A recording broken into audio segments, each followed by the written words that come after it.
이번에는 전체 주제가 좋은 나무, 좋은 열매입니다. 주제를 알아야 되겠죠. 따라하겠습니다. 좋은 나무, 좋은 열매. 그렇습니다. 예수님이 사실은 좋은 나무고 우리는 그 좋은 나무에 붙어 있는 가지지요. 그래서 가지가 좋은 나무이신 예수님께 붙어 있어야 좋은 열매를 맺게 된다 하는 겁니다. 자, 주제 말씀은 4페이지 넘겨보시죠. 갈라디아서 5장 22절 23절 초대 글 왼쪽 편에 있습니다. 갈라디아서 5장 22절 23절. 자, 우리 다 함께 읽어보겠습니다. 시작. 오직 성령의 열매는 사랑과 희락과 화평과 오래 참음과 자비와 양선과 중선과 온유와 절제니 이 같은 것을 금지할 법이 없느니라. 아멘. 자, 오른쪽에 초대의 글이 있습니다. 초대의 글 밑에서부터 6번째 줄 보시면 이번 특별 새벽 기도회는 전도 대상자를 위해서 기도하면서 성령의 9가지 열매를 차례대로 배워보려고 합니다. 그래서 우리의 삶이 변하고 새롭게 우리 교회에 나오는 분들도 하나님 믿으면 저렇게 성숙하게 변하는구나, 참 아름답다, 이런 마음을 가져야 그분들이 신앙생활을 잘 할 수 있겠지요. 이게 여러분들의 이번 특별 새벽 기도에 하나님 주시는 도전이라 생각하시면 되겠습니다. 자, 7페이지로 가보겠습니다. 7페이지는 한눈에 보는 성령의 9가지 열매를 정리를 해둔 겁니다. 표가 2개가 있지요. 위에 표가 있고 밑에 분석이 되어 있는데요. 저를 한번 따라해 보시죠. 꽃을 좇는 시대, 열매를 원하시는 하나님. 제가 방금 읽은 건 교재에 없습니다. 여러분, 이번에 이제 성령의 9가지 열매를 하는데 우리가 한번 가만히 생각을 해볼 주제가 하나 있습니다. 이 세상은 열매를 별로 원하지 않습니다. 세상이 원하는 건 꽃입니다. 꽃이 화려해야 사람들 이목을 끌게 되죠. 세상은 꽃을 원합니다. 주님은 열매를 원하시는 거죠. 성경에 보면 꽃이라는 단어를 제가 한번 다 세어보니까요, 37번 나옵니다. 꽃. 열매라는 단어는 200번 이상 나옵니다. 그 말은 꽃이 보기에 화려하고 멋있어 보이는데, 그래서 사람들은 눈에 잘 안 띄는 열매보다는 일단은 이목을 먼저 끄는 게 꽃입니다. 남들 눈에 좀 더 두드러지고 사람들 앞에 좀 더 화려하게 보이고. 그렇지만 우리 주님은 꽃이 중요한 게 아니라 열매가 중요한 거죠. 꽃과 열매를 비교해 보면 꽃이 훨씬 더 화려합니다. 먼저 이목을 끄는 건 꽃입니다. 그러나 주님은 투박한 빛깔이라도 열매가 있는 게 중요하죠. 왜? 열매에 생명이 있으니까. 참된 가치는 열매에 있다 하는 겁니다. 그래서 우리가 이번에 성령의 9가지 열매를 공부하겠습니다. 이번에 숙제는 9개 다 외우는 겁니다. 이거 기본이지요. 처음에 뭡니까? 사랑, 희락, 화평, 오래 참음, 자비, 양선, 충성, 온유, 절제. 점점 소리가 작아지죠. 이렇게. 자, 손 한번 펴보시죠. 다 외워야 되겠습니다. 자, 처음부터 9개 봅니다. 시작. 사랑, 희락, 화평, 오래 참음, 자비, 양선, 충성, 온유, 절제. 좋습니다. 매일 할지 모릅니다. 9개 다 외우십시오. 교회가 수준이 있으니까 이 정도는 외워야 되지 않겠습니까? 자, 위에 표 보시면 한글 제목과 영어가 표기가 되어 있습니다. 그런데 사랑, 희락, 화평, 오래 참음, 자비, 양선이면 충성, 온유, 절제는 언제 하느냐? 그건 주일날 설교할 때 하겠습니다. 그래서 이 6가지 열매를 하고 충성, 온유, 절제는 다음 주하고 그 다음 주는 특별 예배니까 11월 첫째 주부터 세 번째 주까지 충성, 온유, 절제 이렇게 말씀을 나누도록 그렇게 하겠습니다. 밑에 표가 아주 중요합니다. 성령의 열매가 9개인데 9가지를 3개로 분류할 수가 있습니다. 사랑, 희락, 화평, 이것은 내가 닮아야 할 주님의 성품입니다. 주님의 성품 중에 내가 꼭 닮아야 할 것이 3가지고요. 밑에 4번째부터 6번째, 오래 참고 자비롭고 양선, 선한 것이죠. 이것은 우리가 서로 인간관계에서 맺어야 할 열매입니다. 그리고 충성과 온유와 절제는 우리가 주님 일을 할 때, 사역할 때 맺어야 할 열매입니다. 물론 9가지가 다 유기적으로 연결되어 있지만 정리하면 사랑과 희락과 화평은 우리가 닮아야 할 주님의 성품, 오래 참고 자비롭고 양선하는 것은 관계에서 우리가 맺어야 할 열매, 그리고 충성과 온유와 절제는 우리가 사역할 때 맺어야 할 열매, 이렇게 기억을 하시면 되겠습니다. 자, 오늘 본문으로 넘어가겠습니다.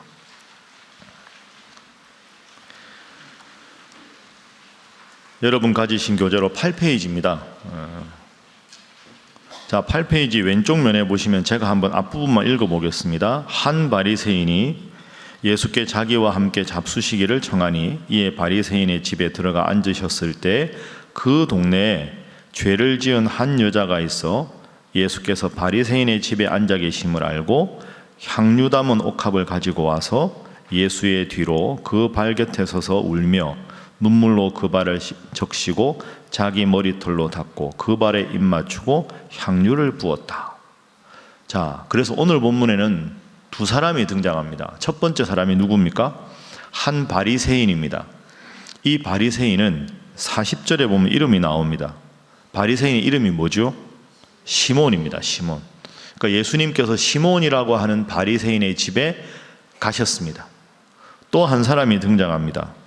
37절에 나오죠. 누굽니까? 죄를 지은 한 여자. 그러니까 여러분 오늘 본문은 이 두 가지 대립이가 딱 드러납니다. 시몬이라고 하는 바리새인과 죄를 지은 한 여자. 근데 이 당시에는 죄를 지은 여자, 여자가 죄를 지었다 하는 것은 음란한 죄를 말합니다. 그러니까 이 죄를 지은 이 여자는 흔히 요즘 하는 말로 매춘업에 종사하는, 가장 경멸받는, 가장 안타깝고 마음을 나눌 친구가 없는 불쌍한 여인입니다. 그러니까 이게 대비가 드러나는 거죠. 시몬이라고 하는 바리새인은 율법을 잘 알고 하나님에 대해서 구약적으로 상당히 식견이 있는 사람. 또 한 사람은 여인인데 참 직업적으로 보잘것없어 모두가 경멸하는 사람. 그러면 이 바리새인과 이 여인, 그리고 또 한 분이 예수님, 이 세 사람의 모습이 오늘 본문에 고스란히 들어 있습니다. 자, 바리새인과 여인이 어떤 특성인가 한번 보겠습니다. 9페이지. 사랑을 이루는 원동력은 죄사함 곧 은혜이다. 이게 오늘 주제 말씀인데요. 37절에 방금 보신 대로 이 여인은 죄를 지은 여인입니다. 음란한 여인이지요. 그러나 예수님께 자신의 죄를 용서받은 여인입니다. 큰 죄를 지었지만 용서받은 여인. 자, 이 점을 기억하시고 밑에 2번으로 먼저 가보겠습니다. 이 여인이 예수님께 하는 행동입니다. 38절 제가 방금 읽은 말씀에 보면 이 여인이 한 행동이 나옵니다. 자, 우리 38절 함께 한번 읽어보겠습니다. 38절입니다. 화면 보셔도 되고 자료집 보셔도 되겠습니다. 함께 읽습니다. 시작. 예수의 뒤로 그 발 곁에 서서 울며 눈물로 그 발을 적시고 자기 머리털로 닦고 그 발에 입 맞추고 향유를 부으니. 아멘. 여러분, 이 38절을 잘 한번 보십시오. 예수님 앞에 갔습니까? 예수님 뒤로 갔습니까?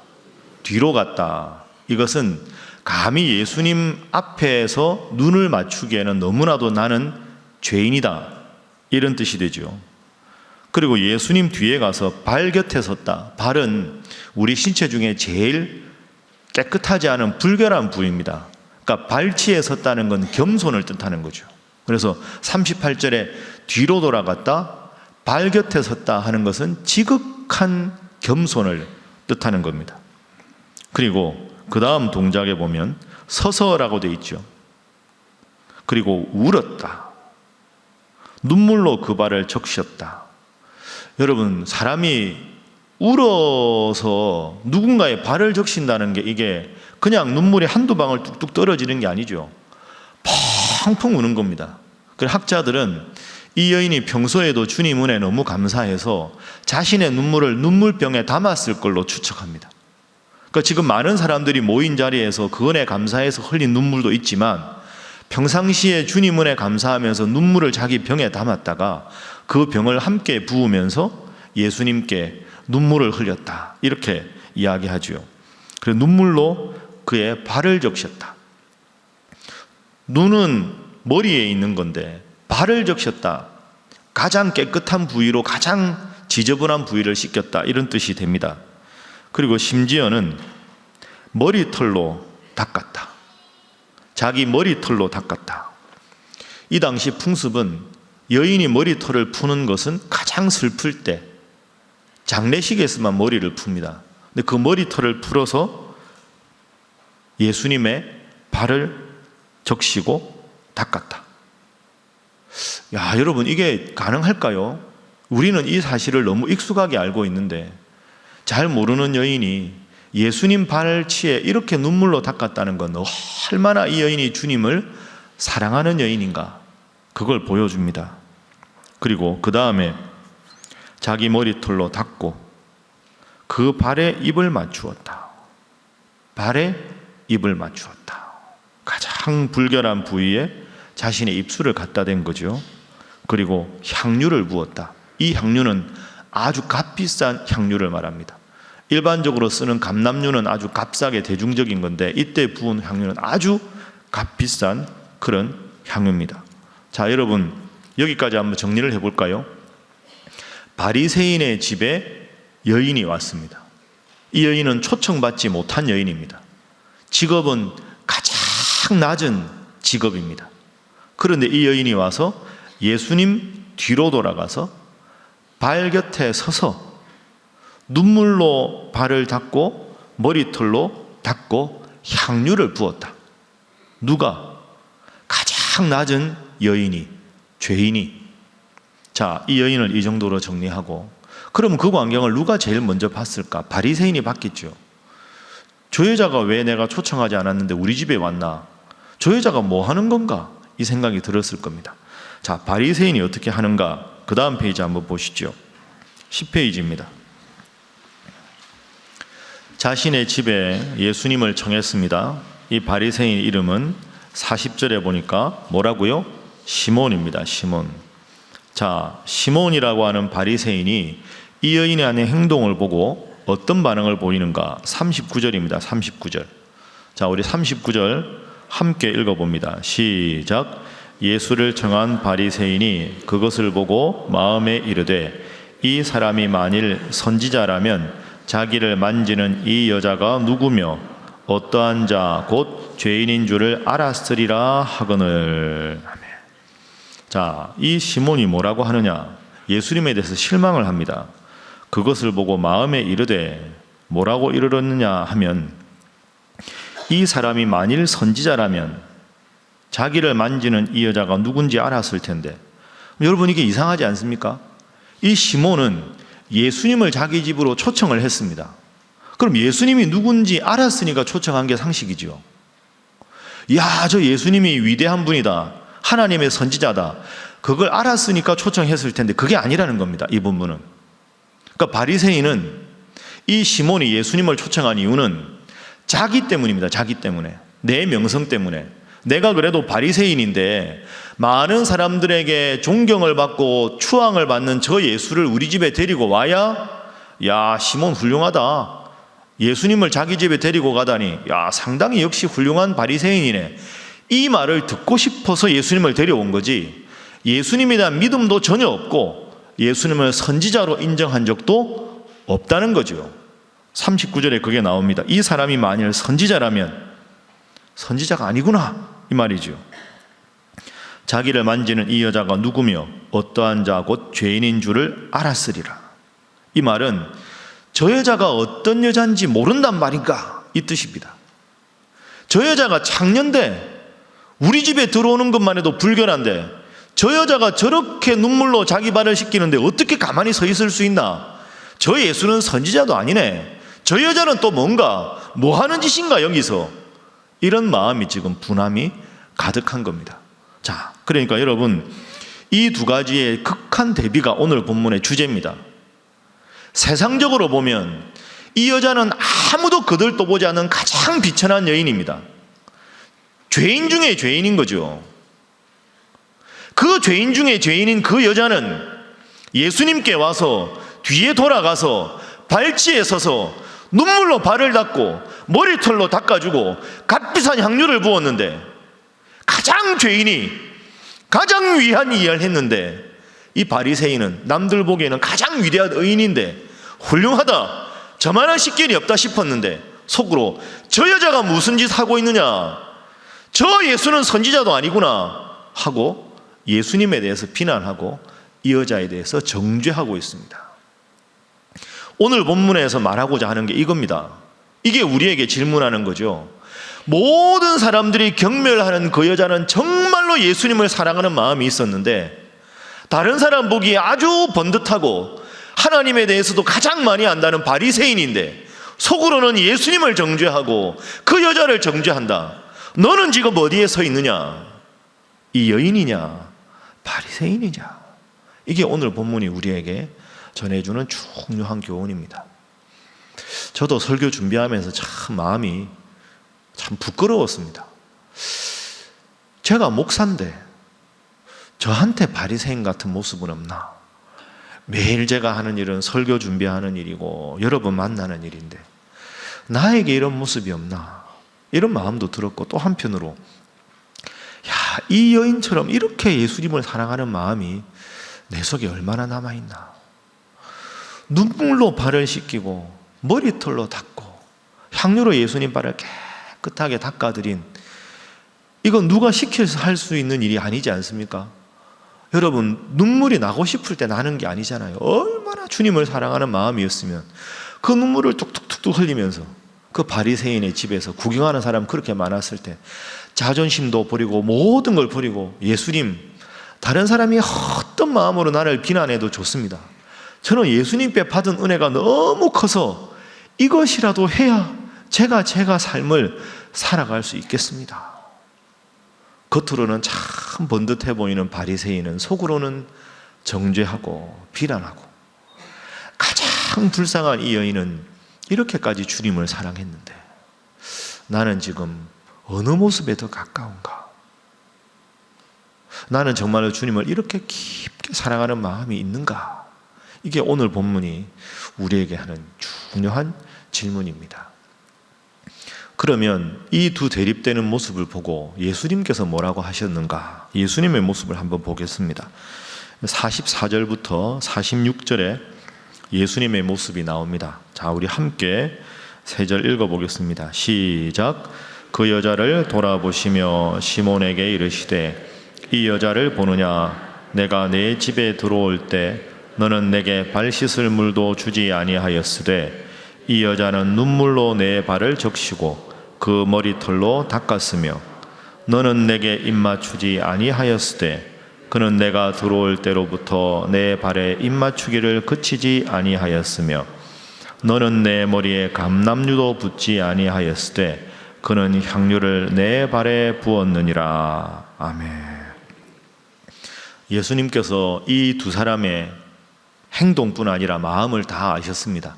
그래서 3가지 질문을 하시죠. 44절에 이 여자는 나에게 눈물로 발을 씻겼는데 시몬 너는 발 씻을 물도 주지 않았다. 45절에 너는 내게 입 맞추지 않았는데 저 여인은 내 발에 입을 맞추었다. 46절 너는 값싸고 흔한 감람유도 나에게 붓지 않았는데 저 여인은 내게 향유를 내 발에 부었다.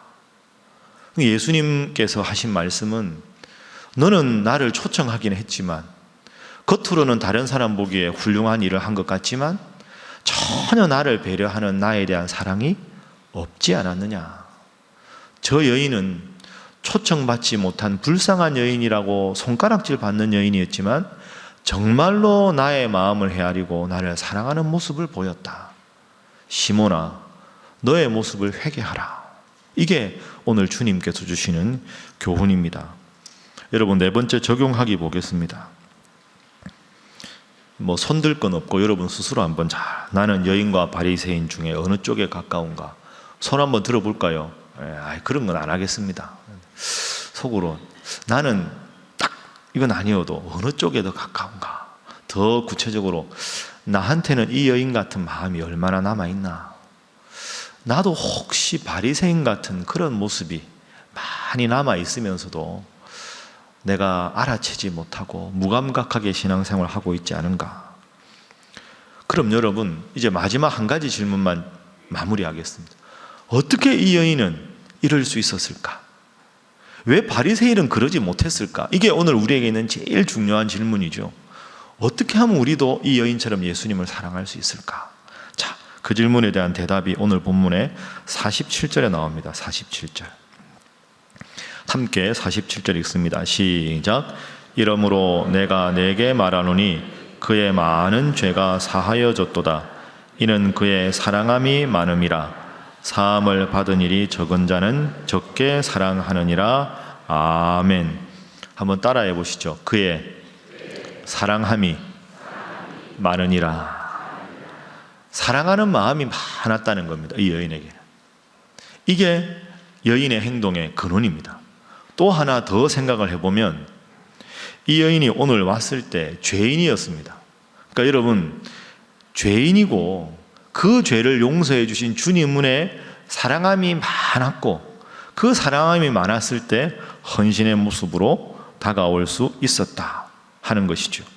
아까 읽은 37절의 말씀에 보면 죄를 지은 한 여자 이렇게 되어 있습니다. 죄. 그러니까 이 여자에 대한 첫 번째 정체는 죄를 많이 지은 여자다. 육체적인 죄도 있고 영적인 죄도 있겠지요. 근데 그 죄를 사해 주셔서 47절에 주님의 은혜에 사랑하는 마음이 많았다. 그래서 그 마음 때문에 주님을 사랑할 수 있었다. 자, 이제 저를 보시죠. 따라하겠습니다. 죄사함, 은혜, 사랑.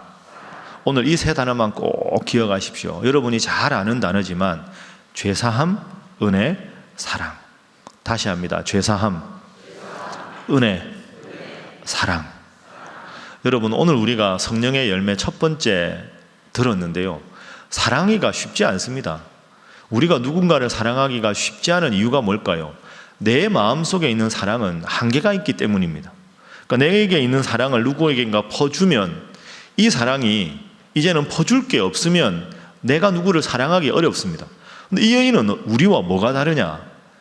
죄를 많이 지었는데 이 여인이나 우리나 이 죄를 용서해 주신 것에 대한 주님에 대한 은혜가 너무 컸다는 거죠.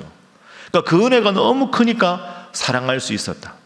그러니까 이 여인이 오늘 우리에게 주는 교훈은 뭐냐? 우리는 살아가다 보면 내 마음속에 고여있는 사랑, 그 양을 퍼주면서 사랑을 하다 보니까 마음속에 있는 사랑이 동이 나면 더 이상 사랑을 못하는 건데, 이 여인은 주님이 사랑의 근원이 된 거죠. 주님이 내 죄를 사해 주셨다. 그 은혜가 너무 크다. 그 은혜를 가지고 누군가를 사랑할 수 있는 거죠. 그러니까 내 속에 있는 게 사랑이 아니고 주님께서 내 죄를 용서해 주셨다는 주님 때문에 얻은 사랑, 그러니까 주님으로부터 끊임없이 사랑을 공급받는 거죠. 그 공급받은 사랑이 너무너무 크니까 이 여인은 아무리 사랑을 베풀어도 그 사랑의 물이 줄어들지 않는 거죠. 그래서 성령의 9가지 열매가 다 그렇지만 여러분 꼭 기억할 게, 여기서 사랑은 내가 가진 사랑이 아니라 주님께서 주신 은혜에 보답하는 사랑. 이 사랑은 근원이 내 마음이 아니라 주님께로부터 오는 사랑.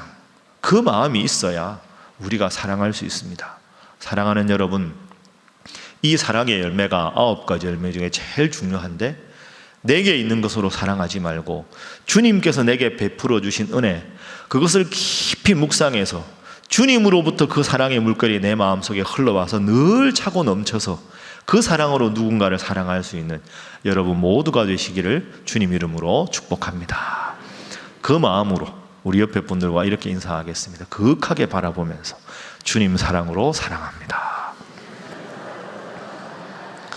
여러분 인사할 때 그냥 주님 안에 사랑합니다 이게 아니라 주님 사랑으로 사랑합니다. 이게 중요합니다. 주님이 나를 사랑하신 그 사랑이 있으니까 그럼에도 불구하고 사랑할 수 있는 거죠. 오늘 숙제 하나 내드리겠습니다. 오늘은 기도 끝나고 나가실 때, 식당에 만났을 때 사랑합니다, 사랑합니다 이렇게 다 인사하시는 겁니다. 아시겠습니까? 네. 이게 훈련이 필요합니다. 뭐 말해야 압니까? 모릅니다. 말 안 하면. 그러니까 사랑합니다 하고 말도 좀 하시고 그렇게 해야 합니다. 이제 첫날 설교 마치면서 내 속에 있는 사랑이 아니라 주님이 주신 사랑으로 사랑한 좋은 예를 하나 여러분에게 소개해 드리겠습니다. 11페이지에 제가 소개했는데요, 손양원 목사님의 사랑입니다. 여러분도 아실 텐데 이 손양원 목사님의 별명은 사랑의 원자탄입니다. 얼마나 사랑을 하셨는가. 이 기도 보시지 마시고요, 제가 간단하게 배경을 알려드리면 1948년 해방된 지 3년 후에 우리나라의 여순 사건이라고 있죠. 여수 순천에서 큰 사건이 있습니다. 여순 사건 당시에 그 좌익 학생들이 선동을 할 때 그 나름대로 공산주의자들에 의해서 이 손양원 목사님의 아들 중에서 제일 잘난 아들 둘이 동인 동신이었는데 그 아이들이 덮쳐가지고 이 총을 쏘아서 이 목사님의 두 아들이 죽게 됩니다. 폭력 사태에 대해서 좀 자제를 하는데 그리고 총을 쏘아서 죽게 되죠. 그러니까 목사님께서, 훌륭한 목사님이 목회하신다가 가장 잘난 두 아들이 총에 맞아 죽었다는 소식을 듣습니다. 얼마나 청천벽력이겠습니까? 그래서 그 아들 장례식을 다 하겠죠. 장례식 다 끝나고 마무리하면서 함께 온 성도들과 이웃들, 친지들 앞에서 장례식을 다 마치는 소회를 밝히는 대목이 오늘 이 대목입니다. 장례식을 다 마치면서 손양원 목사님 이렇게 말합니다. 두 아들이 순교한 후 장례식장에서 답사를 통해 감사를 9가지로 고백합니다. 나 같은 죄인의 혈통에서 순교의 자식이 나게 하셨으니 하나님께 감사합니다. 허다한 많은 성도 중에서 어찌 이런 보배를 주께서 하필 내게 맡겨주셨는지 주께 감사합니다. 삼남 삼녀 중에서도 가장 아름다운 두 아들을 바치게 하셔서 감사합니다. 한 아들 순교도 귀하거든 하물며 두 아들이 함께 순교했으니 더욱 감사합니다. 예수 믿다가 와석 종신하는 것도 큰 복이라 하거늘 전도하다 총살 순교 당하였으니 주님께 감사합니다. 미국 가려고 준비하던 두 아들 미국보다 더 좋은 천국 갔으니 안심되어 감사합니다. 내 아들 죽인 원수를 회개시켜 아들 삼고자 하는 사랑하는 마음 주신 하나님께 감사합니다. 내 아들의 순교의 열매로 무수한 천국의 아들들이 생길 것을 생각하니 감사합니다. 이와 같은 역경 속에서도 하나님의 사랑을 깨닫고 신애를 찾는 기쁜 마음, 여유 있는 믿음을 주시니 감사합니다. 그래서 이 두 아들을 죽인 그 사람을 사면시켜 달라 하고는 자신의 양아들로 삼습니다. 여러분, 이게 어떻게 가능할까? 하나님께서 나를 사랑하시고 예수님께서 나를 사랑하시는 그 사랑이 마음속에 있지 않으면 도저히 할 수 없습니다.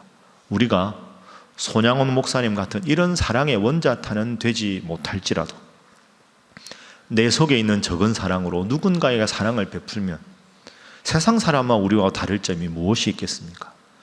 이 여인은 사함받은 은혜가 너무 커서 그 은혜가 너무너무 마음속에 흘러차고 넘쳐서 그것이 사랑의 눈물로 승화가 되고 머리털로 예수님 발을 씻는 그런 사랑이 되었습니다. 오늘 하루 동안 살아가실 때 주님, 제 마음속에 있는 사랑이 아니라 주님께서 나를 사랑해 주신 그 죄사함의 은혜를 깊이 간직하고 그 사랑으로 내가 사랑하는 사람만 아니라 내가 미워하고 싶은 마음이 드는 사람도 나와 관계가 소원한 사람도 다 안고 사랑해 주게 하여 주옵소서. 그렇게 기도하셔서 여러분의 삶 가운데 주님이 여러분을 사랑하신 그 사랑이 흘러넘치는 그런 사랑의 사람, 사랑의 성도 다 되시기를 주님 이름으로 축복합니다. 함께 기도하겠습니다. 이 시간 우리 3가지 제목으로 기도하겠습니다. 주님, 저의 그 많은 죄를 사해 주셨으니 참으로 감사합니다. 내가 사랑하기에 참 참 부족한 죄인입니다. 정죄하기에 급급한 사람입니다. 주님께서 나를 사랑하신 그 사랑 마음속에 꼭 간직하고 그 사랑으로 모두를 사랑할 수 있는 사랑의 사람 되게 하여 주옵소서. 기도하시고, 두 번째로, 하나님, 오늘부터 한 주간 특별 새벽 기도회로 모입니다. 주님, 저에게 힘과 능력 주셔서 매일 말씀을 사모하며 기도하며 이 자리에 나올 수 있는 믿음을 허락하여 주옵소서. 그리고 세 번째로, 주님, 제가 전도할 전도 대상자를 위해 기도합니다. 그분의 마음에 주님께서 강권하셔서 함께 주님 믿고 주님의 자녀가 되게 하여 주옵소서. 우리 이 세 가지 제목으로 기도하시고 또 서로 나가면서 사랑한다고 고백하시고 식사하시고, 그리고 내일 또 뵙겠습니다. 다 함께 주님 앞에 기도하겠습니다. 주여 믿습니다. 주여 믿습니다. 주여 믿습니다.